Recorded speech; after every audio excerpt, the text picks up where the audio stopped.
ആദ്യം സിന്ധു നദീജല കരാർ മരവിപ്പിച്ച് പാകിസ്ഥാനെ സമ്മർദ്ദത്തിലാക്കി. ഝലം നദിയിലെ നീരൊഴുക്ക് കൂട്ടി പറച്ചിലല്ല പ്രവൃത്തിയാണ് എന്ന സൂചന നൽകി. പാക് മിസൈൽ പരീക്ഷണത്തിന് അറബിക്കടലിൽ പടക്കപ്പൽ അണിനിരത്തി മിസൈൽ പരീക്ഷിച്ചും മറുപടി നൽകി ഇന്ത്യ. അതിനാൽ എന്റെ സഹോദരങ്ങളെ വിഷം കുത്തി നശിപ്പിക്കാൻ തുനിയുന്നവർ ആരായാലും അവരുടെ മേൽ അശനിപാതം പോലെ ഞാൻ പ്രഹരമേൽപ്പിക്കും. ഇന്ത്യയുടെ നാടകമെന്ന പാക് നിലപാടിനെ തിരുത്തി തെളിവ് സഹിതം അന്താരാഷ്ട്ര സമൂഹത്തിൽ വിശദീകരിച്ചു ഇന്ത്യൻ പ്രധാനമന്ത്രി നരേന്ദ്രമോദി. എന്റെ പകയിൽ നീറി ഒടുങ്ങുമ്പോൾ അവരറിയും ഞാൻ അവരുടെ ഒരേ ഒരു രാജാവായിരുന്നു.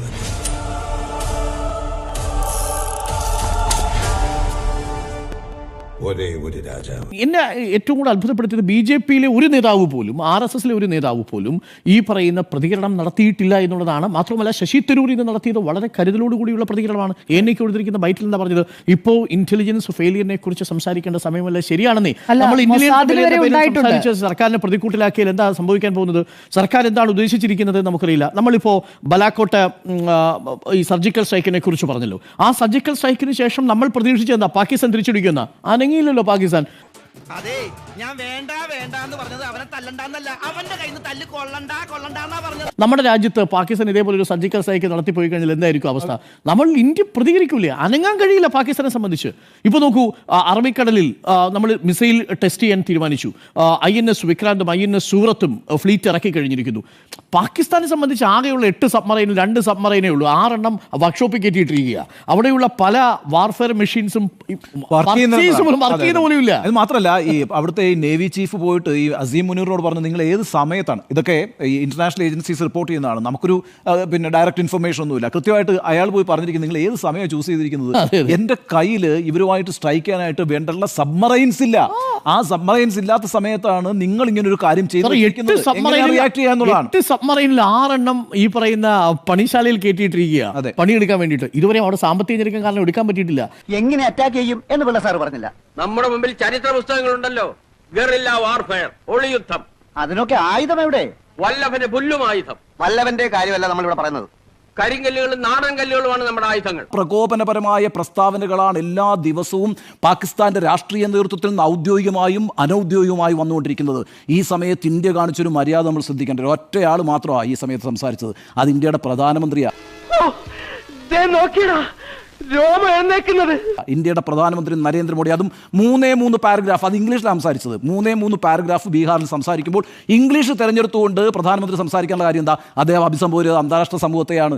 അന്താരാഷ്ട്ര സമൂഹത്തോട് അദ്ദേഹത്തിന് ചില കാര്യങ്ങൾ പറയാൻ ബാധ്യതപ്പെട്ട ആളല്ലേ ഇന്ത്യയുടെ പ്രധാനമന്ത്രി? ഇത്തരത്തിലുള്ള ടെററിസ്റ്റ് അറ്റാക്ക് ഉണ്ടായാൽ കീപ്പിംഗ് ദി മം എന്ന് നമ്മൾ അറിയത്തില്ല, നിശബ്ദമായിരിക്കാൻ കഴിയുന്ന ഒരാളല്ല ഇന്ത്യയുടെ പ്രധാനമന്ത്രി എന്ന് പറയുന്നത്. അദ്ദേഹം എന്താ പറഞ്ഞത്? അദ്ദേഹം പാകിസ്ഥാനെതിരായിട്ടൊരു വാക്ക് പറഞ്ഞിട്ടുണ്ടോ? നരേന്ദ്രമോദി വാക്ക് പാകിസ്ഥാൻ ഉച്ചരിച്ചിട്ടേ ഇല്ല ആ പ്രസംഗത്തിൽ. അദ്ദേഹം പറഞ്ഞിരിക്കുന്നത് തീവ്രവാദി അറ്റാക്ക് ഉണ്ടായിരിക്കുന്നു, ഒരു ടെററിസ്റ്റിനെയും വെറുതെ വിടില്ല എന്നാണ് പറഞ്ഞിട്ടുള്ളത്. ഭീകരവാദികളെ വെറുതെ വിടില്ല എന്ന് മാത്രമല്ല, ഭീകരവാദികളുടെ ബാക്കേഴ്സിനെയും വെറുതെ വിടില്ല. ഇന്ന് മൻ കി ബാത്തും അങ്ങനെ തന്നെയാണല്ലോ.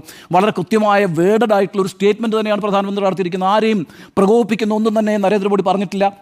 കൃത്യമായി കാര്യം പറഞ്ഞിരിക്കുന്നു. ആ കാര്യം പറഞ്ഞിരിക്കുമ്പോൾ പോലും പാകിസ്ഥാനെതിരായിട്ട് സംസാരിക്കുന്നില്ല. ഇപ്പം ഞാനൊരു കാര്യം പറയട്ടെ, 2009 വേൾഡ് ട്രേഡ് സെൻറ്റർ ആക്രമണം ഉണ്ടായല്ലോ. 2009 വേൾഡ് ട്രേഡ് സെൻറ്ററിൻ്റെ ആക്രമണത്തിന് ശേഷം പിന്നെ ഒസാമ ബിൻ ലാഡനെ അമേരിക്ക കൊന്നില്ലേ? എവിടെ വെച്ചാൽ കൊന്നത്?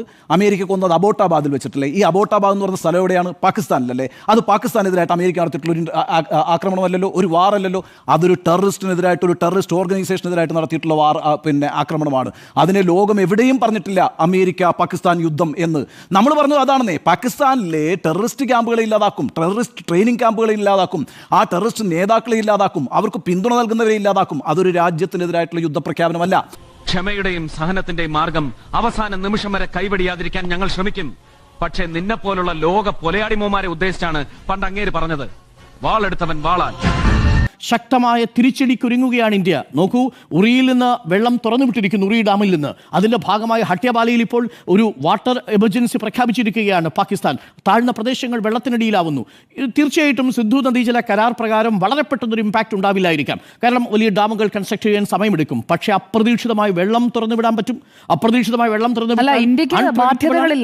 മുന്നറിയിപ്പ് ഇപ്പൊ കരാർ റദ്ദാക്കിയതോടുകൂടി അന്തർദേശീയ സമൂഹത്തിന് മുന്നിലോ പാകിസ്ഥാനിലോ നമുക്ക് മുന്നറിയിപ്പ് കൊടുക്കാൻ പറ്റില്ല. എപ്പോൾ വെള്ളം കൂടുതലാവും കുറവാവും എന്നറിയാതെ ഒരു സമൂഹം, ഒരു കർഷക സമൂഹം പഞ്ചാബിലും സിന്ധിലും ഉണ്ടാവും. അത് പഞ്ചാബും ഈ സർക്കാരിന് നേരെ ഉണ്ടാക്കുന്ന സമ്മർദ്ദം ചെറുതല്ല. ഞാൻ മനസ്സിലാക്കുന്നത് ഇന്ത്യ ഈ സൈക്കോളജിക്കൽ വാർഫെയറിൽ വിജയിച്ചു കഴിഞ്ഞിരിക്കുന്നു എന്നുള്ളതാണ്. കുറെ കൂടെ നെഞ്ചുറപ്പുള്ള ആരെങ്കിലും കിട്ടുമെങ്കിൽ വിളിച്ചു കൂടെ നിർത്ത്. ജഗന്നാഥന് നേർക്ക് നേരെ നിന്ന് തല്ലുന്ന ആണുങ്ങളോടാ ഇഷ്ടം. ഇനി അടുത്തതായി വരാൻ പോകുന്നത് എന്താ? ഒരു സമ്പൂർണ്ണ ട്രേഡ് സാങ്ഷനാണ് വരാൻ പോകുന്നത്. അതിന്റെ ഭാഗമായി അട്ടാരി വാഗ ബോർഡർ 2019 അടച്ചതിന് ശേഷം കണക്ക് കൂട്ടി നോക്കിയ $3886 കോടി നഷ്ടപ്പെട്ടിരിക്കുന്നത് പാകിസ്ഥാനെ സംബന്ധിച്ചിടത്തോളം. ഇത് ചെറുതല്ലാത്ത കണക്കാണ്. ഇന്ത്യയും പാകിസ്ഥാനും തമ്മിൽ അതിൽ 60% രാസ ജൈവ വസ്തുക്കളുണ്ട്, ഫാർമസ്യൂട്ടിക്കൽ ഡ്രഗ്സ് ഉണ്ട്. ഇതുപ്രകാരം $44.2 ലക്ഷം പാകിസ്ഥാൻ ഇന്ത്യയിൽ നിന്ന് ഇറക്കുമതി ചെയ്യുന്നത്. അതേസമയം ഇന്ത്യയിലേക്ക് ഇറക്കുമതി ചെയ്യുന്നതാവട്ടെ $4.2 lakh മാത്രമാണ്. എന്ന് പറഞ്ഞാൽ ഈ ഉപരോധം പാകിസ്ഥാനെ സംബന്ധിച്ച് സാമ്പത്തികമായി ഞെരുക്കും. ഇന്ത്യയുടെ നദീജല കരാർ മരവിപ്പിച്ചത് പാകിസ്ഥാനെ സംബന്ധിച്ച്, കർഷക സമൂഹത്തെ സംബന്ധിച്ച് ആശങ്കയുണ്ടാക്കും. അതിനേക്കാൾ പാകിസ്ഥാനിൽ ആശങ്കയേറ്റുന്നത് എന്തു പറഞ്ഞിട്ടും തമ്മിൽ തല്ലാത്തൊരു ജനതയാണ് ഇന്ത്യ എന്ന പ്രതീതി ഇതിനകം തന്നെ നമ്മൾ കൊടുത്തിരിക്കുന്നു. അതിന് ഇന്ത്യൻ നേതൃത്വം, ഭരണ നേതൃത്വവും ഇന്ത്യയുടെ പൗരസമൂഹവും വഹിക്കുന്ന പങ്ക് ചെറുതല്ല. നമ്മൾ ഈ നിലയിൽ തന്നെ തുടരും. നാവികസേനയും കരസേനയും അലേർട്ടിലുമാണ് എന്നതാണ് ഏറ്റവും പ്രധാനപ്പെട്ട കാര്യം. അതുകൊണ്ട് എത്രമാത്രം ഇന്ത്യയെ പ്രകോപിപ്പിച്ചാലും, എത്രമാത്രം അസീം മുനീർ ആവട്ടെ, അതല്ലെങ്കിൽ ഖ്വാജ ആസിഫ് പ്രതിരോധ വകുപ്പ് മന്ത്രി ആവട്ടെ, ഹനീഫ് അബ്ബാസി ആവട്ടെ, ഇന്ത്യക്കെതിരെ എത്രമാത്രം മിസൈലുകൾ നിങ്ങൾ തിരിച്ചുവെച്ചു എന്ന് പറഞ്ഞാലും, നിങ്ങൾ സിന്ധു നദിയിലൂടെ ഇന്ത്യക്കാരുടെ രക്തമൊഴുക്കുമെന്ന് ബിലാവൽ ഭൂട്ട പറഞ്ഞാലും, ഇന്ത്യയിലെ പൗരസമൂഹം ഒരുമിച്ചൊറ്റക്കെട്ടായി നിൽക്കുക തന്നെ ചെയ്യും. ആ ഇന്ത്യ എന്ന രാജ്യത്തിന്റെ ആത്മാവിന്റെ 7 അയലത്ത് തൊടാൻ നിങ്ങൾക്ക് കഴിയില്ല എന്നതാണ് വാസ്തവം. 26 രക്തസാക്ഷികളുടെയും ജീവൻ നഷ്ടപ്പെട്ടത് വെറുതെയാവില്ല. ഇന്ന് പ്രധാനമന്ത്രി പറഞ്ഞ ആ വാക്കിങ്ങനെയാണ്: ന്യായം ലഭിക്കും, നീതി ലഭിക്കും, അതിനുവേണ്ടിയുള്ള തയ്യാറെടുപ്പുകളിലേക്ക് പോകുന്നു എന്നാണ് പ്രധാനമന്ത്രി പറഞ്ഞ സ്റ്റേറ്റ്മെന്റ്. ന്യായം മിലേങ്കെ ന്യായം മിൽക്കർ കരേങ്കെ എന്നാണ് ഈ മൻ കി ബാത്തിൽ പ്രധാനമന്ത്രി പറഞ്ഞിരിക്കുന്നത്. നമ്മൾ അതിൽ വിശ്വസിക്കുന്നു. എന്നെ പൊക്കി പറഞ്ഞ് സോപ്പിടാനുള്ള പരിപാടിയാ കള്ളന്മാര്. ഈ ഘട്ടത്തിൽ ഞാൻ ഇന്ത്യൻ പ്രധാനമന്ത്രിയെ, ഒപ്പം ഇന്ത്യയിൽ ഈ നിലപാടെടുത്ത രാഷ്ട്രീയ നേതൃത്വത്തെ അഭിനന്ദിക്കാനുള്ള പ്രധാനപ്പെട്ട കാര്യം, നമ്മൾ എങ്ങനെയാണ് ഇത് പരാജയപ്പെടുത്തിയത്? ഈ ആസിഫ് മുനീറിന് വേണ്ടിയിട്ട് നമ്മൾ തലവെച്ച് കൊടുത്തിരുന്നെങ്കിൽ ഇന്ന് ഇന്ത്യയുടെ തെരുവുകളിൽ മുസൽമാന്മാർ ഹിന്ദുക്കൾക്കെതിരെ, അല്ലെങ്കിൽ ഹിന്ദുക്കൾ മുസൽമാന്മാർക്കെതിരെ എന്ന മട്ടിലേക്ക് ഇറങ്ങിത്തിരിക്കുമായിരുന്നു. ഒരിടത്തും ഒരു വാക്കുപോലും ആരും മിണ്ടിയിട്ടില്ല എന്നത് പ്രത്യേകം ശ്രദ്ധിക്കണം. നേരത്തെ പറഞ്ഞ ബീഹാറിൽ നടത്തിയ പ്രസംഗത്തിൽ പ്രധാനമന്ത്രി കലിമ എന്ന വാക്ക് ഉപയോഗിച്ചിട്ടില്ല, മുസൽമാൻ എന്ന വാക്ക് ഉപയോഗിച്ചിട്ടില്ല. വേണമെങ്കിൽ പ്രധാനമന്ത്രിക്ക് വിശദീകരിക്കാമായിരുന്നു അവരെങ്ങനെയാണ് തീവ്രവാദികൾ വന്ന് നമ്മളുടെ ഹിന്ദു സഹോദരങ്ങളെ കൊലപ്പെടുത്തിയത് എന്ന വാക്ക് പ്രധാനമന്ത്രി ഉപയോഗിച്ചിട്ടില്ല. പ്രധാനമന്ത്രി അവിടെ ഹിന്ദു എന്ന വാക്ക് ഉപയോഗിച്ചിട്ടില്ല, മുസൽമാൻ എന്ന വാക്ക് ഉപയോഗിച്ചിട്ടില്ല, കലിമ എന്ന വാക്ക് ഉപയോഗിച്ചിട്ടില്ല. വളരെ മിതമായ ഭാഷയിൽ അന്തർദേശീയ സമൂഹത്തോടാണ് ഇത് ഇന്ത്യയുടെ ആത്മാവിന് നേരെയുള്ള ആക്രമണം എന്ന മട്ടിലാണ് പ്രധാനമന്ത്രി അത് പറഞ്ഞത്. ഇന്നും പ്രധാനമന്ത്രി മൻ കി ബാത്ത് പ്രധാനമന്ത്രി ഹിന്ദുക്കളുടെ മാത്രം പ്രധാനമന്ത്രിയല്ല, രാജ്യത്തിന്റെ പ്രധാനമന്ത്രി. ആ രീതിയിലാണ്. അത് വളരെ പോസിറ്റീവായ ഒരു കാര്യമാണ്. ഇത് പക്ഷേ തെരഞ്ഞെടുപ്പ് കാലത്ത് നമ്മൾ കാണുന്നത് അല്ലെങ്കിൽ കൂടി ഈ സാഹചര്യത്തിൽ പ്രധാനമന്ത്രി ഉപയോഗിച്ച ടെർമിനോളജി വളരെ പ്രധാനപ്പെട്ടതാണ്. RSSന്റെ ഹെഡ്ക്വാർട്ടറിൽ നിന്നെത്തിയ പോസിറ്റീവായ ഒരു സ്റ്റേറ്റ്മെന്റ് എന്താ? RSS ഏതെങ്കിലും തരത്തിൽ അതിനെ വർഗീയമായി ഉപയോഗിക്കാൻ തീരുമാനിച്ചിട്ടില്ല. ദത്താത്രേയ ഹോസബളയുടെ സ്റ്റേറ്റ്മെന്റ് വന്നു: ടൂറിസ്റ്റുകൾക്ക് നേരെയുള്ള ആക്രമണമാണ് ഉണ്ടായിരിക്കുന്നത്, ഇവിടെ ഹിന്ദുക്കൾക്ക് നേരെ നിറയൊഴിക്കുകയില്ല. നോക്കൂ, ഈ കരുതിക്കൂട്ടിയുള്ള, കരുതലോടുകൂടിയുള്ള, സംയമനത്തോടു കൂടിയുള്ള ഇന്ത്യൻ സ്റ്റേറ്റിന്റെ പ്രതികരണം പാകിസ്ഥാനെ ആശങ്കപ്പെടുത്തുകയാണ്, അസീം മുനീറിനെ ആശങ്കപ്പെടുത്തുകയാണ്. അതിന്റെ കാരണം എന്താ? ഇന്ത്യൻ നേതൃത്വം ഒരു സിവിക് റെസ്പോൺസിബിൾ ഗവൺമെന്റ് ആണ്. പാകിസ്ഥാനിൽ ഇല്ലാത്തതും ഉത്തരവാദിത്വം ഇല്ലാത്തൊരു സർക്കാരാണ്. നമുക്കുള്ളതാവട്ടെ ഉത്തരവാദിത്വമുള്ള സർക്കാർ. അതുകൊണ്ട് ഒരൊറ്റയാൾ മാത്രമേ സംസാരിച്ചിട്ടുള്ളൂ, അതോ പ്രധാനമന്ത്രി മാത്രമാണ്? 100% ഞാൻ യോജിക്കുന്നു. പ്രധാനമന്ത്രി 16 രാജ്യങ്ങളിലെ നേതാക്കന്മാരോട് ഫോൺ വിളിച്ച് കാര്യങ്ങൾ തെളിവ് സഹിതം വിശദീകരിക്കുന്നു. അവിടെ ഒരു ആഭ്യന്തര സംഘർഷത്തിന്റെ മുതലെടുപ്പ് നടത്താൻ ഇന്ത്യയിൽ ആരും ശ്രമിക്കുന്നില്ല എന്നുള്ളതാണ് അതിലേറ്റവും പ്രധാനപ്പെട്ട പോസിറ്റീവായിട്ടുള്ള റെസ്പോൺസ്. മറ്റൊന്ന്, നമ്മൾ പാകിസ്ഥാനെ പരാജയപ്പെടുത്തുന്നത് Indian പൗരസമൂഹത്തിന്റെ കരുത്താണ്. I prefer to die rather than pointing the gun towards those 13 souls. Now you decide and give the order, sir.